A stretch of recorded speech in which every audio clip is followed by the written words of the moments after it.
इसे हम देख रहे हैं कि संप्रेषण है क्या।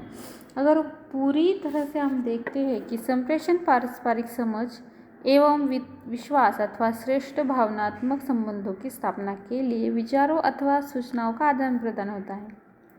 इस तरह संप्रेषण दो व्यक्तियों, समुदायों आदि के बीच विचारों का आदान प्रदान है।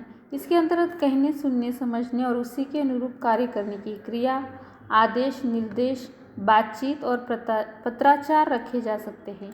इन भाषाओं के आधार पर संप्रेषण के कुछ लक्षण दिए जाते हैं।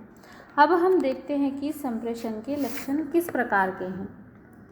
संप्रेषण एक प्रक्रिया होती है जिसमें मुख्य रूप से दो पक्ष होते हैं, एक संप्रेषण प्रेषक और दूसरा संप्रेषण प्रेषित या ग्रहित।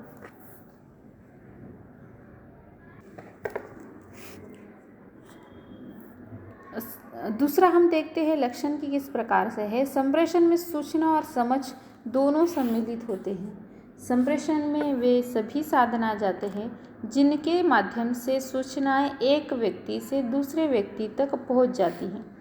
संप्रेषण का उद्देश्य संदेश ग्रहीता को प्रेषित संदेश के कार्य करने की गति देना होता है और अच्छा संप्रेषण बोलने और सुनने की कुशलता पर आधारित हो सकता है। अच्छा संप्रेषण तभी होगा कि बोलने और सुनने की कुशलता पर आधारित होगा। व्यक्ति क्या बोल रहा है और उसने उस व्यक्ति के बोलने पर कौन सा, हम कह सकते हैं कि उसे कितना समझ में आया, उसके सुनने की कुशलता पर यह आधारित हो सकता है, तभी अच्छा संप्रेषण होगा। उसमें हम देखेंगे कि संप्रेषण के प्रकार किस प्रकार है। उसके पहले हम देखेंगे कि व्यावसायिक संप्रेषण क्या है। व्यवसाय और संप्रेषण जैसे दो शब्दों को एक जगह लाकर व्यावसायिक संप्रेषण बनाया गया है। इसमें व्यवसाय की अवधारणा मूल है, यानी वाणिज्य, व्यापार और उद्योग से संबंधित सारी आर्थिक क्रियाओं का यहाँ समावेश होता है। व्यवसाय का उद्देश्य हासिल करने की दृष्टि से विभिन्न व्यक्ति, संगठन, संस्था और सरकार के साथ किए जाने वाली सूचनाओं का आदान प्रदान ही व्यावसायिक संप्रेषण कहलाता है। मानवीय व्यवहार के साथ जुड़े व्यवसाय के लिए संप्रेषण नई बात नहीं है। हाँ, औद्योगिक क्रांति के बाद इसकी गति और रूप में बदलाव आ गया है। पहले व्यवसाय का दायरा सीमित क्षेत्र तथा छोटे पैमाने पर हुआ करता था। एक व्यक्ति या कुछ व्यक्तियों की साझेदारी से उत्पाद किया जाता था, इसलिए एक ही व्यक्ति द्वारा व्यवसाय से संबंधित सभी कार्य संपन्न किए जाते थे। जाहिर है, सूचना देना, आदेश देने तक ही संप्रेषण का कार्य होता था। अलग से पत्राचार की जरूरत नहीं होती थी। उद्योग व्यवसाय की क्रांति के बाद उत्पाद के लिए यंत्रों का प्रयोग किया जाने लगा, जिससे उत्पादन बड़ी संख्या में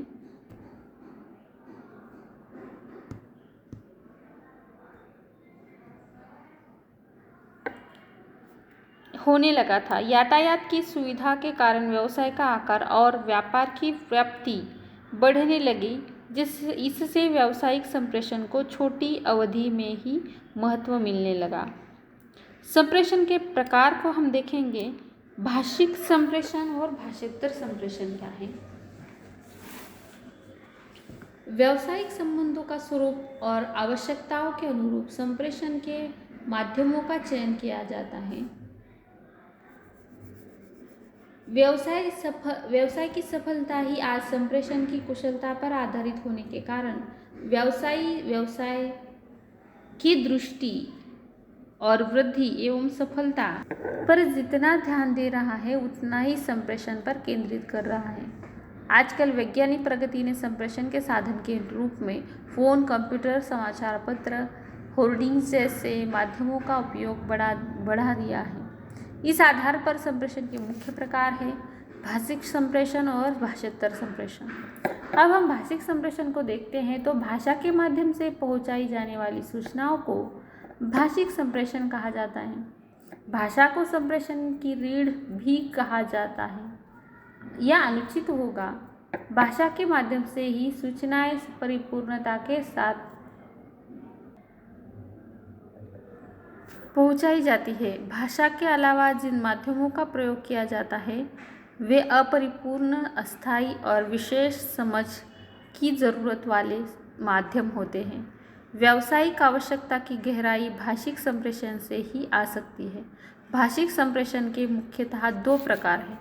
एक है मौखिक संप्रेषण और लिखित संप्रेषण। मौखिक संप्रेषण बगैर किसी लिखित चिट्ठी, पत्र, संदेश, आदेश के सीधे मुंह ज़बानी बातचीत से सूचना, आदेश या निर्देश पहुंचाने की प्रक्रिया को मौखिक संप्रेषण कहा जाता है। इस प्रक्रिया में किसी व्यक्ति द्वारा सीधे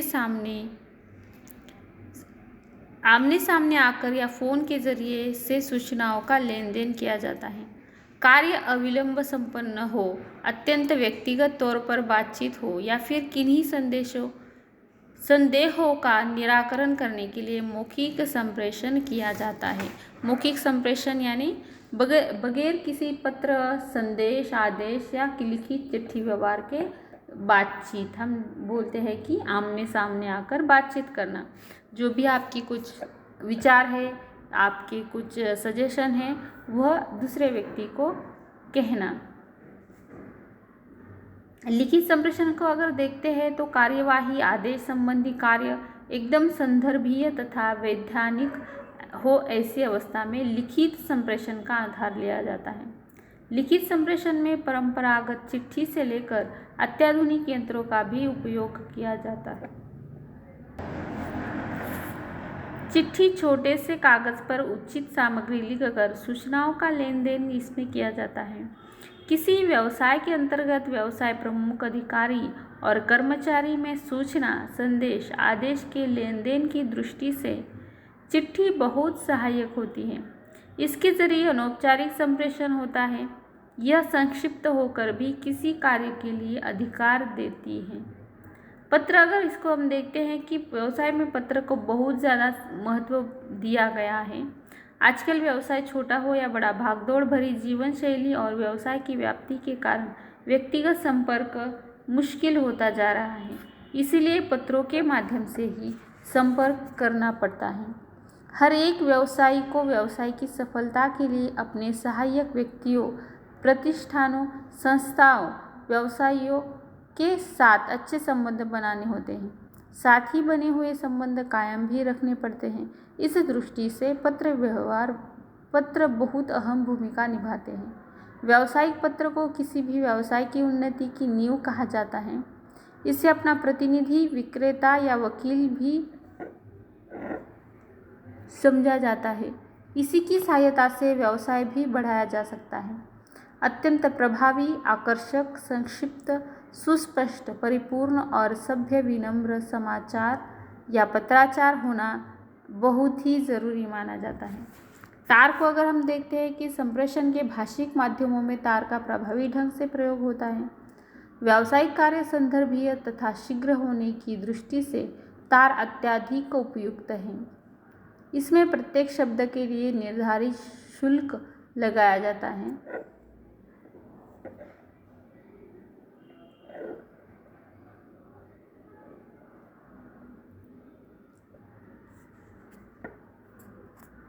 इसीलिए मात्र अत्यावश्यक बातें ही लिखी जाती है। विषय को अतिरिक्त विस्तार देने की बजाय नपे-तुले शब्दों में ही सूचनाओं को प्रेषित किया जाता है। टेलेक्स को अगर हम देखते हैं कि संप्रेषण की इस पद्धति से देश विदेश के और शहर शहर के संपर्क स्थापित हुए हैं।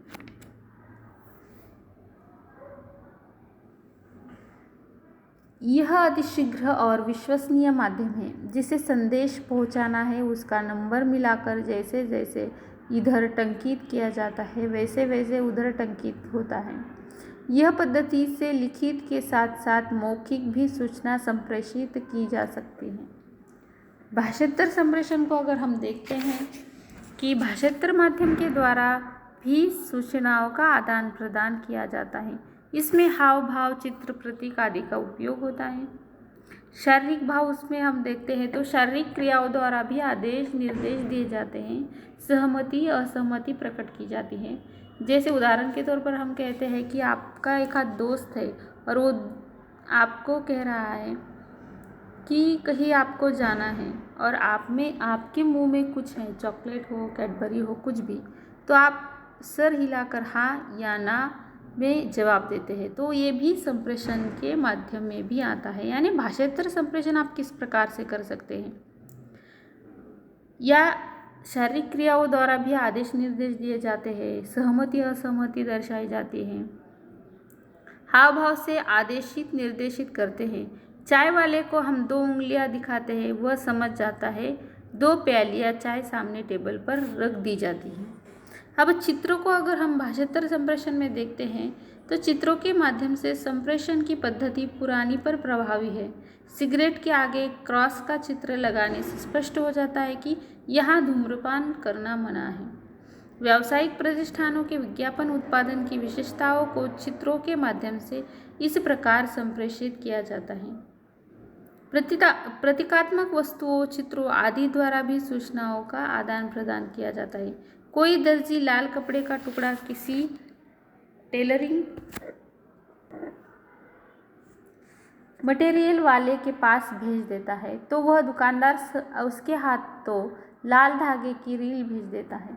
यानी उसको समझ में आ जाता है कि इस कलर का जो कपड़ा है उसी कलर का धागा उस व्यक्ति को चाहिए, इसलिए वो क्या करता है कि वह कपड़ा देखकर, फिर लाल हो, नीला हो, पीला हो, जो रंग का कपड़ा हो उस रंग का धागा जो व्यक्ति उसके पास वह कपड़ा लेकर आया है उसके हाथ वह सौंप देता है।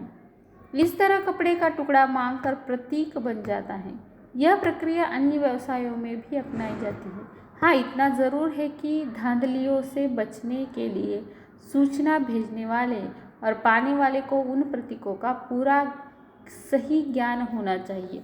अब देखिए कि संप्रेषण, हमने भाषिक संप्रेषण देखा और भाषांतर संप्रेषण भी देखा है कि जब भाषा का जन्म भी नहीं हुआ था तब भी लोग संप्रेषण करते थे, और भाषा का जन्म हो जाने के बाद भी किस प्रकार से भाषिक संप्रेषण चलता है। भाषिक संप्रेषण महत्वपूर्ण है।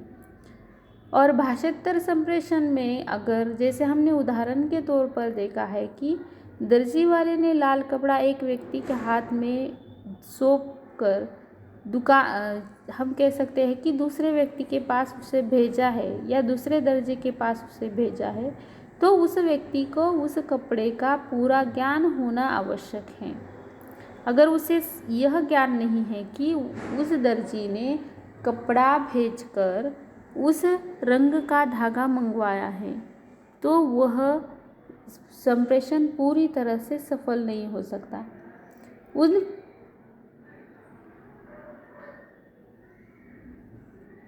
इसीलिए कहा गया है कि जो सूचनाएं भेजी गई है या पाने वाले हैं आप, तो उस सूचनाओं का ज्ञान होना आवश्यक है। अब कल के लेक्चर में हम व्यावसायिक पत्राचार को पढ़ेंगे। व्यावसायिक पत्राचार में शीर्षक, पाने वाले का नाम, पता, संबोधन एवं अभिवादन, विषय निर्देश, विषय वस्तु, इसको हम देखेंगे। आज के लेक्चर में हमने किस प्रकार से संप्रेषण आवश्यक है, व्यावसायिक संप्रेषण क्या है, जैसे व्यवसाय और संप्रेषण 2 शब्दों को एक जगह लाकर व्यावसायिक संप्रेषण बना दिया है, लेकिन इसका व्यवसाय मूल आधार है, मूल अवधारणा है। वाणिज्य, व्यापार, उद्योग से संबंधित सारी आर्थिक क्रियाओं का यहाँ समावेश हो जाता है। व्यवसाय का उद्देश्य हासिल करने की दृष्टि से विभिन्न व्यक्ति, संगठन, संस्था और सरकार के साथ किए जाने वाली सूचनाओं का आदान प्रदान, यह व्यावसायिक संप्रेषण में आ जाता है। अब देखिए कि हमने हर एक विचारवंतों ने अपनी अपनी परिभाषाएं यहाँ पे लिखी है। संप्रेषण के लक्षण हमने देखे हैं कि मुख्य रूप से श्रोता यानी संप्रेषक, प्रेषक और दूसरा संप्रेषण ग्रहीता या प्रेषिता, यह होनी आवश्यक है। उसमें संप्रेषण अगर आप करते हैं तो उसमें सूचना और समझ दोनों सम्मिलित होती है। संप्रेषण में वे सभी साधन आ जाते हैं जिसके माध्यम से सूचनाएं एक व्यक्ति से दूसरे व्यक्ति तक पहुंचाई जाती है। संप्रेषण का उद्देश्य ग्रहीता को प्रेषित संदेश के कार्य करने की गति देना होता है। अच्छा संप्रेषण बोलने और सुनने की कुशलता पर आधारित होता है।